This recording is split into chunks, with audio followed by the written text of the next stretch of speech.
Good morning my dear friends. இன்றைக்கி ஒரு 6 வகையான இடியாப்பம் வெரி சாஃப்டாக ஈஸியாக எப்படி செய்கிறது அப்படின்றது தான் நம்ம இன்றைக்கி பார்க்க போகிறோங்க.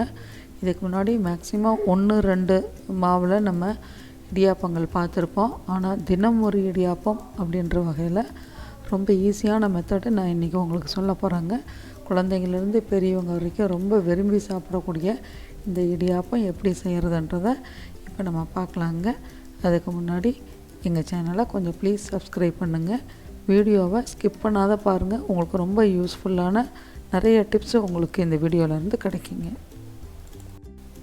என்னென்ன இடியாப்பம் இன்றைக்கி நம்ம பார்க்க போகிறோம்னாங்க, ஃபஸ்ட்டு கம்பு மாவு, எல்லோ கப்பில் இருக்கிறது கம்பு மாவு.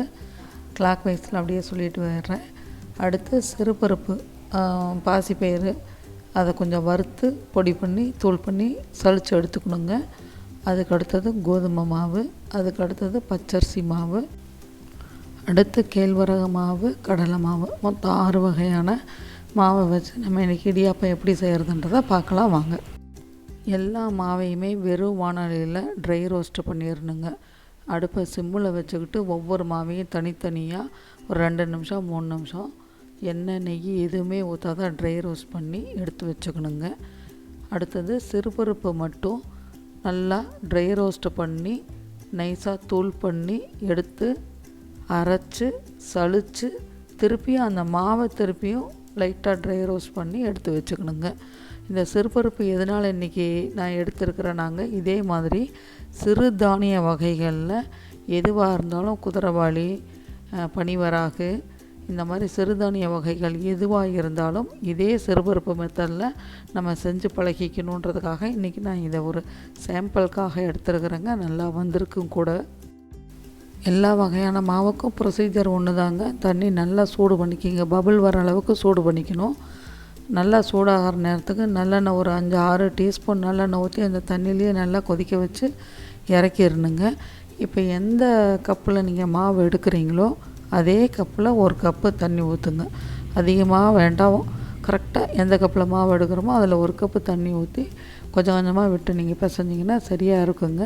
இதில் கடலை மாவுக்கு மட்டும்தான் 1 கப்பு தண்ணிங்கிறது கொஞ்சம் அதிகமாக தெரிஞ்சது.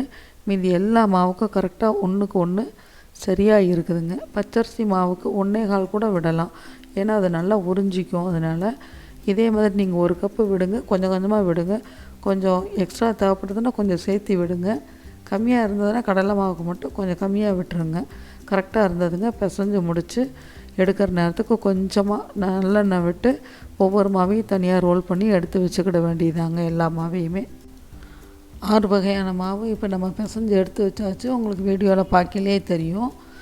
அந்த பச்சரிசி மாவு ஒயிட் கலரில் இருக்கிறது மட்டும்தான் கொஞ்சம் ட்ரையாக இருக்கிற மாதிரி இருக்குது. மீதி எல்லாமே கணக்கச்சிதமாக இருக்குது. கடலை மாவு ஒரு துளியோண்டு தண்ணி அதிகமாக தெரிகிற மாதிரி இருக்குது. மற்றபடி எல்லாத்துக்கும் 1 கப்பு ஈக்குவலாக கரெக்டாக இருந்ததுங்க. எல்லாம் இடியாப்ப குழாயில் போட்டு ஒன்றா பிழிஞ்சு நம்ம எடுத்து குக்கரில் வைக்க வேண்டியது தாங்க. குக்கரில் ஒரு 3-4 டம்ளர் தண்ணி விட்டு நல்லா சூடாகிடணுங்க. குக்கரில் தண்ணி நல்லா பபுள் ஹீட் ஆனதுக்கப்புறம் தான் நம்ம இடியாப்பம் தட்டு உள்ளுக்குள்ளார வைக்கணும். அதுக்கு முன்னாடி வச்ச இடியாப்பம் சாஃப்டாக வராதுங்க. நல்லா சூடான குக்கருக்குள்ளார ஒவ்வொரு தட்டாக பிழிஞ்சு நம்ம இடியாப்ப செட்டுக்குள்ளார வச்சு உள்ளே குக்கருக்குள்ளார வச்சிடணுங்க. கரெக்டாக 10 நிமிஷம். நல்லா ஃபுல்லுலேயும் வைக்க வேண்டாம், கம்மியிலையும் வைக்க வேண்டாங்க. மீடியமாக வச்சுருந்தா கரெக்டாக உங்களுக்கு 10 நிமிஷத்தில் வெந்துடும். எடுத்து வச்சிடலாங்க. எல்லா மாவுலேயும் பிழிஞ்சு முடித்ததுக்கப்புறம் கொஞ்சம் கொஞ்சம் மீதி இருந்ததுங்க. அதை தனித்தனியாக போடுறதுக்குள்ள தான் இந்த ஐஸ்கிரீமில் 2 கலர் மல்டி கலர் போட்டு 2 சைடும் கொண்டு வருவாங்க இல்லைங்களா கோன் ஐஸ்கிரீமுக்கு. அதே மாதிரி நான் நம்ம இடியாப்ப குழாயில் ஒவ்வொரு கலர் மாவையும் ஒவ்வொரு இடத்துல ஃபிக்ஸ் பண்ணி ரோல் பண்ணுனா கரெக்டாக மல்டி கலர் அருமையான ஒரு இடியாப்ப மிக்ஸு நமக்கு கிடச்சிது.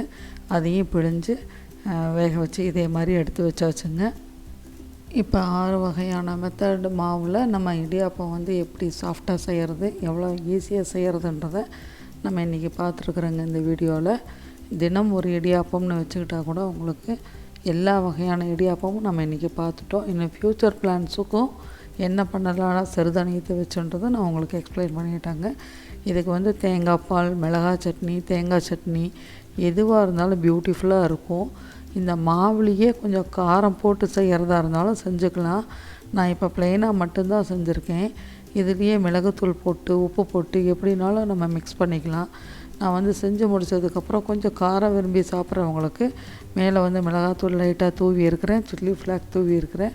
ரொம்ப பிரமாதமாக அருமையாக இருந்ததுங்க டேஸ்ட்டு. இது வந்து தேங்காய் பால் விட்டு ஏலக்காய் பொடி போட்டு சாப்பிட்டாலும் இன்னும் நல்ல டேஸ்ட்டாக இருக்கும். இந்த அருமையான வீடியோ உங்களுக்கு ரொம்ப பிடிச்சிருக்குன்னு நினைக்கிறேங்க, யூஸ்ஃபுல்லாக இருக்கும்னு நினைக்கிறேன்.